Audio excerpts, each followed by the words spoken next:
मईशत जो ठीक होना बड़ा जरूरी है, और इलेक्शन जैसे नजदीक आ रहे हैं, तमाम सियासी जमातें भी ये चाहती हैं कि ऐसा माहौल बने जो उनके लिए साजगार हो।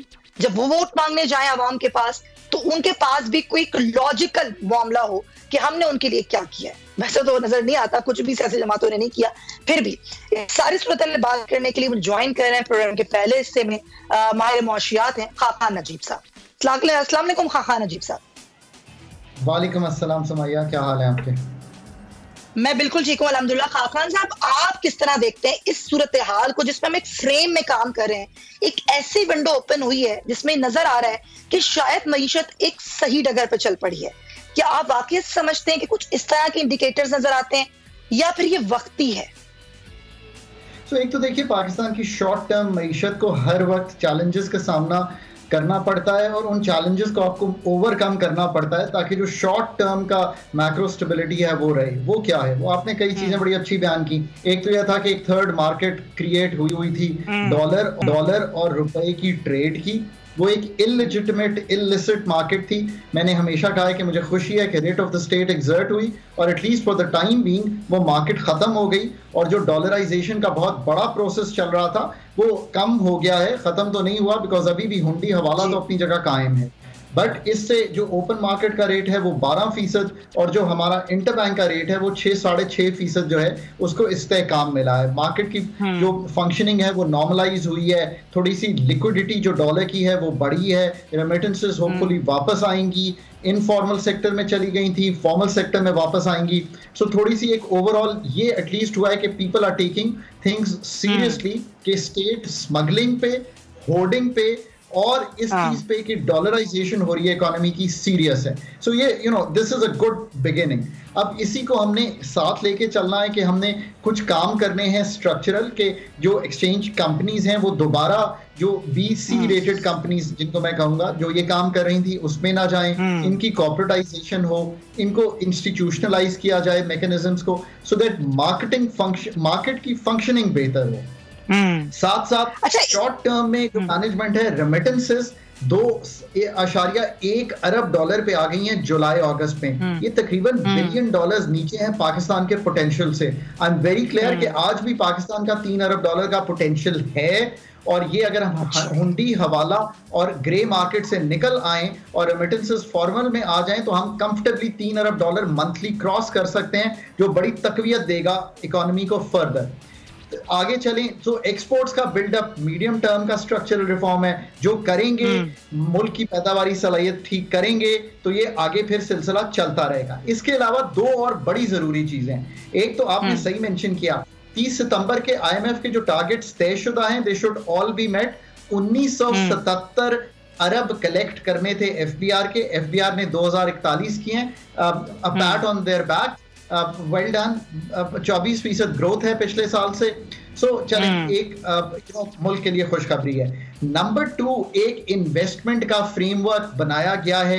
ये भी एस्टैब्लिशमेंट ने क्रिएट किया PDM के साथ लास्ट, अब उसको आगे लेके चल रही है एस्टैब्लिशमेंट। लेट्स होप के विद द GCC कंट्रीज, उनके साथ ही हम काम कर रहे हैं। हम एग्रीकल्चर में, हम अपने माइंस एंड मिनरल्स में, हम IT में, डिफेंस प्रोडक्शन में हम कोई डील स्ट्राइक करते हैं, ताकि कुछ इन्वेस्टमेंट पैसे की भी, कुछ कॉर्पोरेट फार्मिंग की भी, कुछ ऐसी चीजों की जो हमारी टेक्नोलॉजी को बेहतर करे आना शुरू हो। ये अगली चीज है जो हमने करनी है।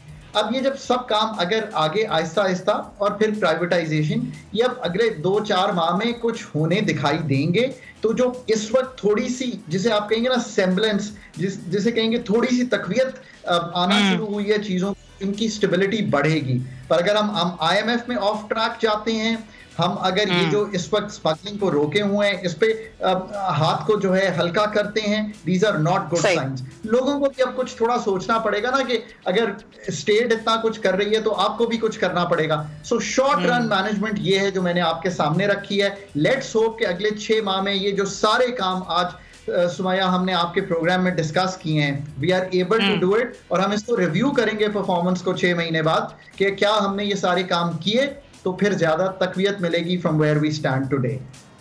अच्छा, एक चीज है इसमें, अब देखिए, अब ये 6 मंथ्स की जो आपने बात की, इससे पहले जो मुल्क में हुआ मईशत के साथ, इसे हम कोलैप्स कहें तो शायद गलत ना होगा, एक खिलवाड़ किया गया, चाहे वो पाकिस्तान तहरीक इंसाफ की हुकूमत हो, उसके बाद फिर ये पीडीएम की 16 माह की हुकूमत हो। खान साहब, इस सूरत हाल से निकलने के आपको लगता है 6 माह काफी हैं?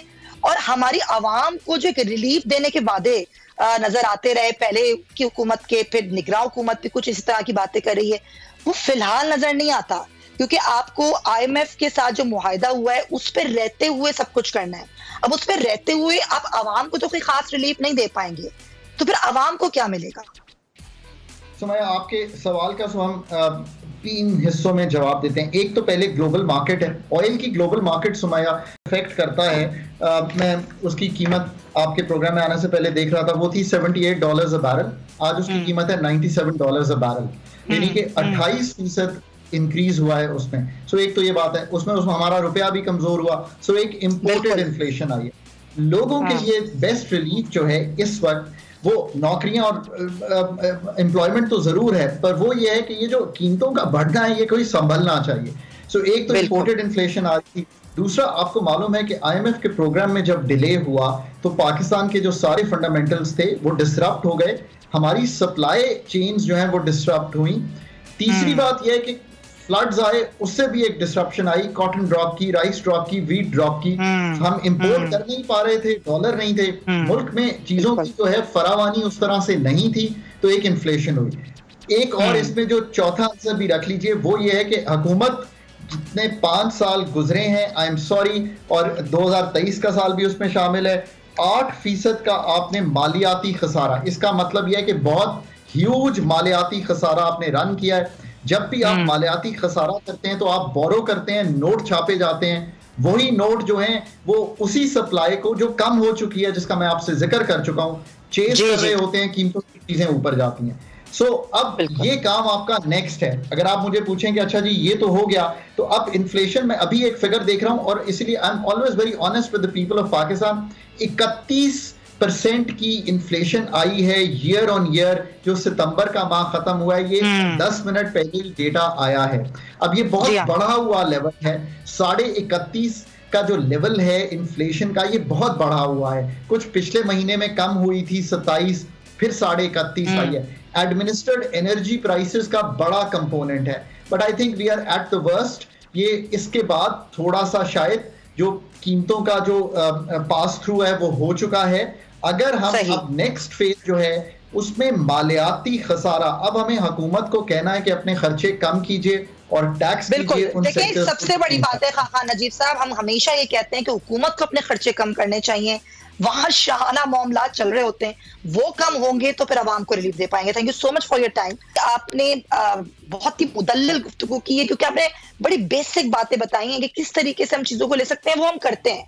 हमारे जो इकोनॉमिस्ट होते हैं वो ना सिर्फ रिफॉर्म्स के बारे से बताते हैं, ये बताते हैं टारगेट्स को किस तरह से अचीव करना है, पर पता नहीं हमारी अपने जो पर्सनल इंटरेस्ट होते हैं, हमारी हुकूमतें उन टारगेट्स को अचीव करने की शायद विल नहीं होती है, या वॉटएवर जो भी होता है। लेकिन हम उम्मीद करते हैं कि अगर हमें कुछ इंडिकेटर्स नजर आ रहे हैं मुल्क की मईशत की बेहतरी के आसार, तो वो आगे चल के उसके समरात आवाम तक पहुंचे।